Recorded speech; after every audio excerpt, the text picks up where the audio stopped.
बिस्मिल्लाहिर्रहमानिर्रहीम। अच्छा, चौथे इमाम के हवाले से अहम तरीन मैसेज हमारे पास दुआ का आता है कि सहीफ़ा कामिला, एक नहजुल बलागा, एक सहीफ़ा कामिला, मासूमीन की दो ही किताबें तो हमारे पास हैं। कुरान तो अल्लाह की किताब है ना। नहजुल बलागा मौला का कलाम है, सहीफ़ा कामिला मौला के पोते अली इब्न हुसैन का कलाम है। पूरी सहीफ़ा कामिला दुआ है ना। तो चौथे इमाम के हवाले से दुआ, उसमें मैं आ रहा हूँ कि क्यों, वाई, उसमें आ रहा हूँ। लेकिन मैं बात कर रहा हूँ कि दुआ की तो बेसिक फिलॉसफी और लॉजिक किया, अल्लाह पे भरोसा। तुम्हारा काम है दुआ करना, कबूल करे कि ना करे वो उसका काम है, वो कबूल करेगा। लेकिन ये देख करके तुम्हारे लिए क्या बेहतर है, किस टाइम पे ये दुआ कबूल होनी चाहिए। और जो 4 दिन से मैंने अपना खुतबा चेंज किया, जो आमतौर पे मैं खुतबा पढ़ता हूँ, 4 दिन से मैंने चेंज किया। ला हौला वला कुव्वता इल्ला बिल्लाह व तवक्कलतु अलल हय्यिल लज़ी ला यमूत। मैंने अल्लाह पे ट्रस्ट किया। तर्जुमा, उस अल्लाह पर जिसको मौत नहीं आती। देखिए, ट्रस्ट का भी एक बहुत बड़ा मसला है। अब आजकल तो बहुत डॉक्यूमेंटेशन होती है। मसलन आपने किसी को कर्जा दिया, किसी को पता ही नहीं, वो मर गया। अब आप क्या करेंगे? आपने किसी पे ट्रस्ट करके कोई काम शुरू किया, उसने कहा मैं रिवार्ड दूंगा, आप गए मर गए, पता चला मर चुका। उसका भी कोई कसूर नहीं है, लेकिन आप तो खाली हाथ हो गए ना।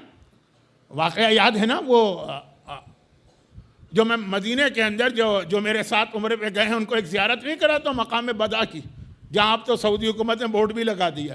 पहले तो लोग मेरी बात पे यकीन नहीं करते थे। वो एक ज़ियारत कराता हूँ ना, एक पहाड़ था, जिस पहाड़ से मौला ने अबू जमजाम वो आदमी जो मौला ने उसको 100 ऊँट पहाड़ से निकाल के दिए थे, उसका यही वाकया तो था। या रसूल अल्लाह, अगर मैं अपने कबीले को मुसलमान करूं तो आप मुझे क्या देंगे? का 100 ऊँट दूंगा, जो अरब में सबसे बड़ा इनाम, जैकपॉट जिसे आप कहते हैं।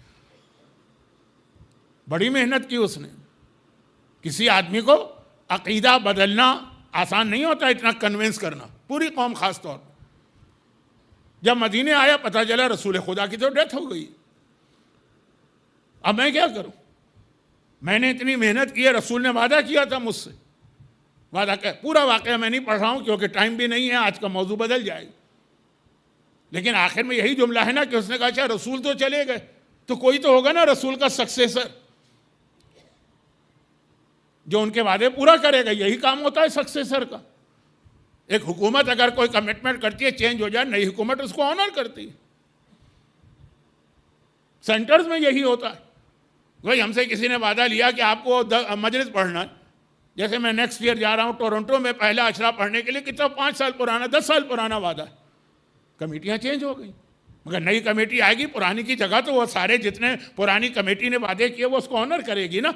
तब इसने कहा रसूल की जगह कोई तो होगा ना। गए तो उसने तो मना कर दिया,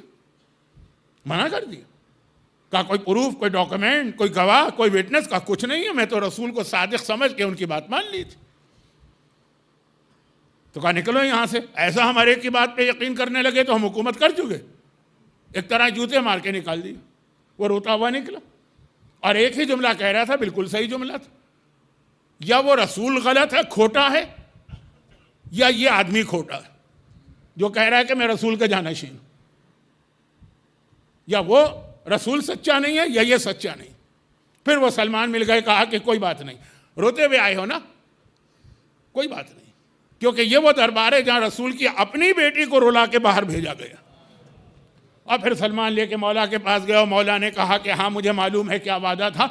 तो खुलासा ये है कि ट्रस्ट जब आप किसी पे करें तो ये भी तो है ना कि वो आदमी अपना वादा पूरा कर सके। कायनात का हर शख्स आपसे वादा करे, बिल्कुल गुड फेथ, वो 100% अपना वादा पूरा करेगा, मर गया, कोई प्रूफ नहीं। अब कितने वाकयात हैं नजफ के, वादी सलाम कब्रिस्तान के। किसी ने किसी के पास अमानत रखवाई और वो मर गया, अब इसकी अमानत ज़ाय हो गई। वादी सलाम में गया, मौला के रोज़े पे गया, मैं तो पढ़ता हूँ अपनी शब जुमा की मजालिस में, एक सिलसिला, मर गया। मरने वाले का भी कोई कसूर नहीं, और ये आदमी जिसकी अमानत ज़ाय हो गई, इसका भी कोई कसूर नहीं। तो ये हो जाता है ना। कहा नहीं, भरोसा करो उस अल्लाह पे। कौन अल्लाह? तवक्कलतु अलल हय्यिल लज़ी ला यमूत, उस अल्लाह पर जो हमेशा जिंदा रहेगा, उसको कभी मौत नहीं आएगी। यानी वहाँ 100% श्योरिटी है कि जो उस पर भरोसा करेगा उसको मिलेगा। ऐसा नहीं है कि नऊज़ुबिल्लाह कभी अल्लाह मर जाए। हज़रत मूसा से यही तो अल्लाह ने कहा था ना कि जाके 4 पैगाम दे दो अपनी उम्मत को, जिनमें पहला पैगाम यह था कि जब तक कि मेरी मौत की न्यूज़ ना आए सिर्फ मुझ पर भरोसा करें, किसी और पे ना करें। हाँ, कभी आ गई कोई ब्रेकिंग न्यूज़, किसी चैनल ने खबर दे दी, व्हाट्सअप में आ गई खबर कि आज अल्लाह का इंतकाल हो गया है, कल इतने बजे नमाज जनाजा होगी, नऊज़ुबिल्लाह, तो अलग बात। अच्छा, अब ये जो मैंने खुतबा 4 दिन से पढ़ा था, ये खुतबा पार्ट है उस दुआ का जो इमाम ज़माना ने अपने एक नायब के थ्रू शेख अब्बास क़ुम्मी के दादा उस्ताद को बताई थी। शेख अब्बास क़ुम्मी एक बहुत बड़ा नाम है। मफातिउल जिनान, इकबाल साहब यहाँ मफातिउल जिनान लोग जानते हैं? जानते हैं। मफाती एक ऐसी किताब है कि मैं अक्सर कहता हूँ मफातिउल जिनान ये वो किताब है कि अगर आप किसी मर्जे के बेडरूम में भी जाएंगे तो कुरान के साथ ये किताब रखी होगी। मासूमीन के हरम में जाएंगे, कुरान शायद कम नज़र आए, मफाती आपको ज़्यादा नज़र आएगी। शेख अब्बास क़ुम्मी का एक ऐसा सदक़ा जारिया है जो अल्लाह ने कबूल किया। उनके उस्ताद हैं मिर्ज़ा हुसैन नूरी, जिन्होंने एक मुर्दा सुन्नत को ज़िंदा किया।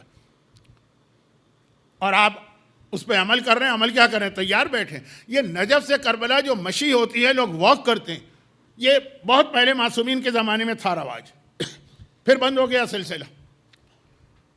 आज से तकरीबन 125 साल पहले मिर्ज़ा हुसैन नूरी पहले हमारे आलिम थे जिन्होंने कहा था कि ये सुन्नत है, ये क्यों ख़त्म हो गई है, इसको दोबारा रिवाइव करो। इन्होंने ये सिलसिला शुरू किया और वहाँ से लेके आज तक जितने लोग ये मशी या वॉक करते हैं, मिर्ज़ा हुसैन नूरी का ये सदक़ा जारिया। आप भी तैयार हो रहे हैं, आप में से कितने लोग तैयार हैं? बल्कि मुझसे जब कहा गया कि मौलाना अगले साल, तो मैंने कहा मेरे पास टाइम नहीं है, शायद 40 में होगा, नहीं 40 नहीं, आधी से ज़्यादा जो हमारी कम्युनिटी है वो वॉक पे जाती है। खैर, तो कहने का मकसद ये है कि ये मिर्ज़ा हुसैन नूरी की मैं फजीलत, दोनों उस्ताद और शागिर्द की कब्र मौला के रोज़े में, जो मर्द हजरात बाब क़िबला से दाखिल हो तो राइट साइड पे पहले कमरे में है बोर्ड लगा, उन मिर्ज़ा हुसैन नूरी के उस्ताद का वाक़या। इतने प्रॉब्लम, इतने प्रॉब्लम, इतने प्रॉब्लम के मौत, मरने के करीब। बहुत बड़े आलिम थे, मुल्ला फ़तह अली सुल्तानाबादी, एक अजीम नाम है मराजे के दरमियान। मर्जे नहीं थे लेकिन मराजे इनका एहतराम करते हैं। मैं अगर ये सारा इंट्रोडक्शन कराने लगूं तो मजलिस तो कहीं की कहीं चली जाएगी, लेकिन मैं बता रहा हूं कि रावी कितने मौत। ये मफातिउल जिनान में नमाज सुबह की दुआओं में लिखा ये वाक़या, पूरा वाक़या नहीं पढ़ रहा हूँ, बहुत शॉर्ट कर रहा हूँ। मुल्ला फ़तह अली सुल्तानाबादी शेख अब्बास क़ुम्मी के दादा उस्ताद हुए, यानी शेख के उस्ताद मिर्ज़ा हुसैन नूरी, जिनका टाइटल है सेकंड मजलिसी, अल्लामा मजलिसी सेकंड। और फिर उनके उस्ताद का वाक़या। बहुत परेशान, रात को सोए, ख्वाब में देखा कि इमाम ज़माना का खेमा लगाए, वहाँ गए, कहा कि मौला ये मेरी हालत। कहा कि तुम बराबर के खेमे में जाओ, वहाँ मेरा नायब बैठा, वो उसी ज़माने के एक आलिम, वहाँ गए और नायब ने उनको एक दुआ बताई जो शेख अब्बास क़ुम्मी ने मफाती में फ़ज्र के अमाल में लिखी। जब बहुत आप पे प्रॉब्लम आ जाए, कोई रास्ता ना हो, निकलने का हर रास्ता बंद नज़र आए, तो वो यही है ना कि नमाज के बाद पहले अपना हाथ अपने दिल पे रखो, 70 टाइम्स को या फत्ता। उसके बाद ये दुआ पढ़ो जो मैं 2 दिन से खुतबे में खुतबा बना के पढ़ा, क्योंकि वो खुतबा भी ला हौला वला कुव्वता इल्ला बिल्लाह तवक्कलतु अलल हय्यिल लज़ी ला यमूत अल्हम्दुलिल्लाहिल्लज़ी लम यकुन शरीकुन फिल मुल्क व लम यकुन वलिय्युम मिनज़-ज़ुल्ल व कब्बिरहु तकबीरा। उसूल काफ़ी में ये जो है छोटी सी दुआ, ये अलग आई है, सेपरेट। इस वाक़े में तो ये पार्ट बन के आई है ना 3 दुआओं का। रसूल खुदा के सहाबी ने कंप्लेन की, बहुत प्रॉब्लम, रसूल ने ये दुआ उनको अलग से तालीम की, ये अलग थी। लेकिन इमाम ज़माना ने या फत्ता प्लस ये और प्लस वो दुआ जो छठे इमाम ने एक दफ़ा इरशाद फरमाई कि मुझे ताज्जुब है उस मोमिन के ऊपर जो 4 प्रॉब्लम में फंस जाता है और फिर भी कुरान की ये 4 आयतें नहीं पढ़ता। उसे अगर कोई रिस्क का मसला होता है वो क्यों नहीं पढ़ता है माशा अल्लाह ला कुव्वता इल्ला बिल्लाह। छठे इमाम की बहुत लंबी हदीस है, मैं बहुत शॉर्ट कर रहा हूँ क्योंकि अभी चौथे इमाम के हालात पर मुझे आना, जो कल मैंने माशाअल्लाह ला कुव्वता इल्ला बिल्लाह अलग से बताई थी, लेकिन ये पार्ट है उस 3 दुआओं का जो मिला के इमाम ज़माना के नायब के ज़रिए इनको पहुंची और फिर इनके सारे प्रॉब्लम विद इन डेज ख़त्म हो गए। और छठे इमाम की दुआ में तो, छठे इमाम के फरमान में तो हर आयत के साथ उसका रिजल्ट बताया, कहा कि रोज़ी की रिस्क की परेशानी है, क्यों ये नहीं पढ़ते? क्योंकि इसके फ़ौरन बाद खुदा ने कहा वासा रब्बी योतीना खैरा बहुत जल्द अल्लाह तुम्हें बहुत ही खैर और बरकत अता करेगा। इस आयत, यह आयत सूरह कहफ के इसके बाद देख लीजिए। और अगर किसी को दुश्मन का खौफ है तो क्यों नहीं पढ़ता हस्बुनल्लाह व निअमल वकील, क्योंकि उसके फौरन अल्लाह ने कहा फनक़लबू बिनिअमतिन मिनल्लाह, जिन्होंने ये दुआ पढ़ी अल्लाह ने नेमतों की बारिश उन पे कर दी। और अगर किसी को परेशानियां हैं तो क्यों नहीं पढ़ता है सुब्हानक ला इलाहा इल्ला अंता इन्नी कुन्तु मिनज़ ज़ालिमीन, क्योंकि उसके फौरन बाद कुरान ने कहा फस्तजबना लहू व नज्जयनाहु मिनल गम्मि व कज़ालिका नुंजिल मोमिनीन।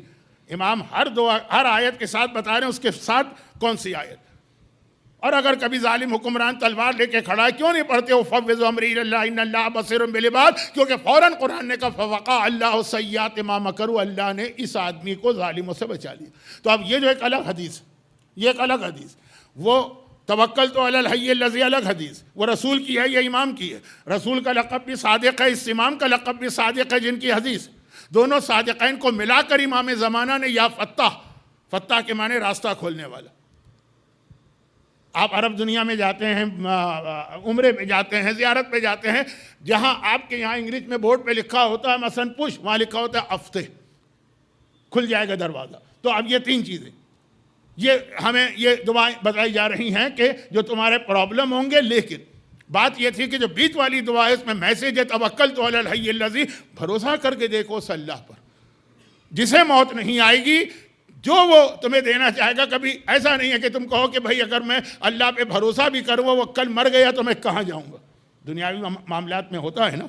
तो चौथे इमाम ने कहा मोमिन की सबसे बड़ी क्वालिटी है, फिर कहा जिस तरह हम हर मसले में अल्लाह पे भरोसा करते, जवान बेटे का लाशा उठता है अल्लाह पे भरोसा, शशमाहे का गला छिनता है अल्लाह पे भरोसा, घर वालों की चादर छिनती है अल्लाह पे भरोसा, गले में तौक हाथों में हथकड़ी आती है अल्लाह पे भरोसा। अल्हम्दुलिल्लाहिल्लज़ी अबलाना वलहु शुक्र अला मा औलाना, चौथे इमाम का ये छोटा खुतबा है जो यजीद के सामने उस वक्त इरशाद फरमाया जब यजीद ने कहा देखा अल्लाह ने कैसे तुम्हें नऊज़ुबिल्लाह जलील किया। कहा नहीं जलील नहीं किया, उसने हमें इस काबिल समझा कि हमारा इम्तिहान लिया। तो अपनी भी सबसे बड़ी खासियत बताई कि हम अहले बैत अल्लाह पे मुकम्मल भरोसा करते, जो वो कर रहा है हमारे हक में बेहतर। खुद इमाम, चौथे इमाम करबला में बीमार, अल्लाह ने बीमार कर दी, बीमारी और ऐसी बीमारी दवा भी नहीं मिल रही है, गशी के आलम में है, लेकिन भरोसा था ना यही बीमारी इस्लाम के लिए शफायाबी का जरिया बन गई कि अगर इमाम भी शहीद हो जाते चौथे इमाम तो करबला का वाक़या तो होता, लेकिन करबला के वाक़े के बेनिफिट उम्मत तक नहीं पहुँचते।